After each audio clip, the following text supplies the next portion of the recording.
most people wonder why I'm here and doing this kind of work and where do I get the motivation from. But the thing is, first I grew up when this war broke out. I think I was 12 years old, and I spent the rest of my life seeing the war and violence. And this has created a lot of strong inspiration in my life as I grew up into adult, and really wondering what is it going to be. My life was not the same like any other young girls in other part of the country, because I spent a lot of my time seeing many young girls, families, children being abducted, being taken in the heart of their parents, and also many friends of mine that we grew up together. Many of them did not, who were abducted, never remained the same. So when I had the opportunity to study, and further to Kampala with my education, I knew something is so important in my life that I can give back to this girl. But it did not take very fast. Things may not work well. So in 2000, when I finished my diploma in social work, I joined an Italian organization called APSI, and we were doing psychosocial program in northern Uganda. And that was my first contact with the community to give like professional help. So when I started working with the family, and still I was working with mainly children that had been in the army of the LRA, and there was this one particular girl that she was abducted when she was 8 years, and she was in captivity like for 10 years. And during the abduction, our family was completely, I think the family was killed or they were displaced, and the village was destroyed. So when this girl came, she could only remember her village, but she could not remember almost everything. Her parents could not trace them. She hardly remembered her mother's name because she was really young. So this girl came with a child, and she had a pregnancy. And it was very challenging to help this girl join the family because the village was destroyed. The parent would trace in vain, they could not. And at that time, the rebels were many, and accessing village was difficult. So this girl really put a lot of burden in my heart. Our situation really made me think something beyond this need to be done to children, especially the girls who are returning from the LRA. So this girl, she had nowhere to go. Actually, she was living on the street. So when her time to give birth came, I helped her and took her to the hospital, and she gave birth. But she didn't have where to go.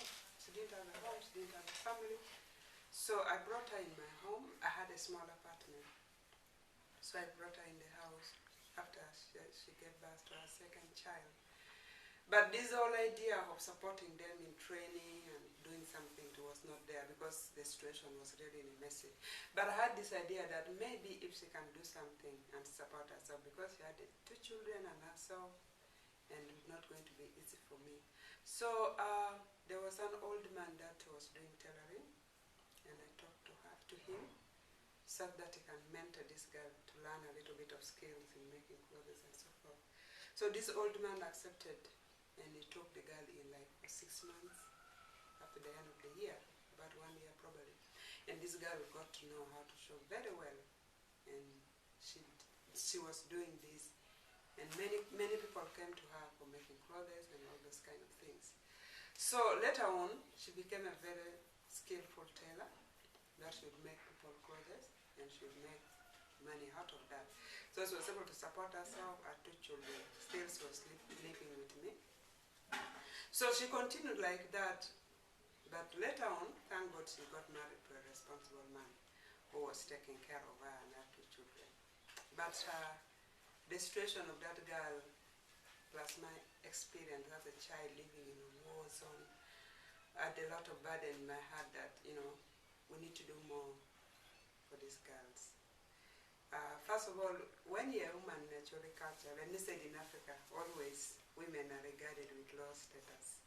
The men knows. And this is something that is so difficult to fight. And this situation for our girls in northern Uganda, many of them had children not of marriage, and that is even worse because you are looked at as an outcast, you are not respected in the community, and you are not respected in society in general. Again, the worst thing is most of these girls had children with rebels. Remember, by that time, the rebels were killing everybody. They forced everybody in the camps. And these girls became a subject of abuse, insult, the social stigma. Everything around them was horrible. And nobody wanted to associate with them. But their life was not the same. They had children. Nobody wanted them. The family, the community looked at them as perpetrator, carrying the children of rebels who forced them into the camps. So in 2002, I resigned from APSI in 2001. Then I came to Pade and I started that ministry.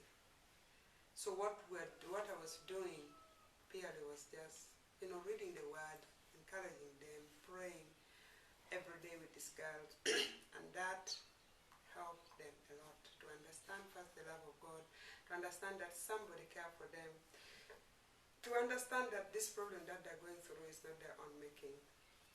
Because most of them were we had a lot of suicide cases and a lot of miscarriages with these young girls because many of them were young and they could not hold the stress plus the pregnancy. So it was really hard. So eventually the parents took concern because like we would meet every week with these girls. And some parents became very interested to understand what this problem the children are going through. So I mobilized about 40 parents who really understood their daughters, and they became a very strong actors in the community to speak to the parents, to speak to the community also. So it continued until the community came to realize that these girls need more support than we expect out of them. But still the community were still in the camp, they didn't have anything in their hand, and life was so hard. So we continued to support, and many parents and many community took concern until situation got better. As the situation was worse, this very girl that we started working with them became very resourceful in a way that as children are coming from the LRA, young children like 8, 10, 11, this girl, because they had persons, because they had been in the same experience, they became very useful in helping these young girls, maybe, and boys, to counsel them, talk to them. We didn't have really professional counseling, but like a helping process for someone to know that, okay, I can speak to someone, somebody can listen to me, even if it was not professional, that was very important for the life of these children. So I did that, and until 2004, 2005, that thing started getting a little bit better.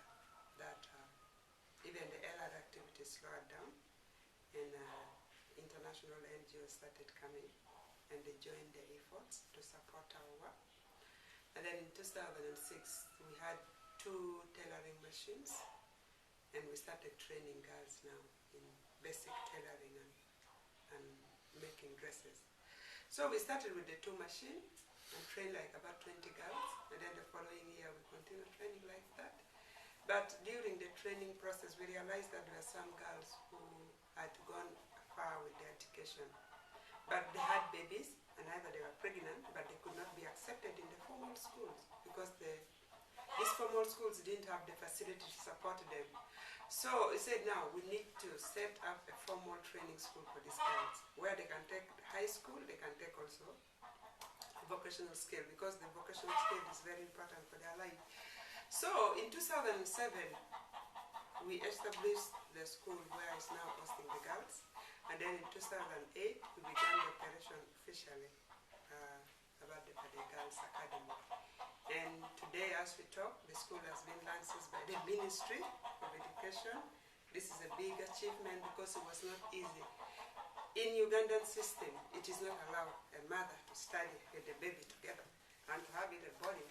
So I just said, no, this can't work because the majority of these girls are babies and they need to study. So I went to the ministry and we had a lot of negotiation. We talked until they gave me the license. So it's a long journey, but with the trust in God and knowing that God can make everything possible, it made it for these girls. And as a child, I had to drop out of school for 3 years because in the north, all the schools were down. So when I was 13, 14, 15, I was out of school.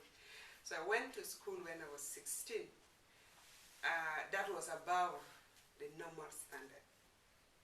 But thank God I didn't have a child. And I studied until I completed my diploma. So I strongly believe that these girls can also make it. With or without the babies, they can study. I normally tell the parent that when this girl is at home, in the morning they wake up, they go to the garden, they go to get water, they go in the bush to look for firewood, and they come and prepare meals for the family with the baby on the back. And what is so special about education, they can still study with their baby on the back. So the first year when we had school open, we didn't have the daycare workers. So they would go with the babies in the class. And I want to appreciate my teachers. They had to deal with it. They had to learn how to handle the mothers. So the first year in 2008 was so challenging. And then in 2009, oh, thank God that we got some done and they started paying for the daycare workers. So, yeah, it is a journey that is full of interesting and seeing the hand of God upon everything that we do. And now we have contacts with people that are supporting our work, supporting the girls in northern Uganda. So, basically that's where we've been.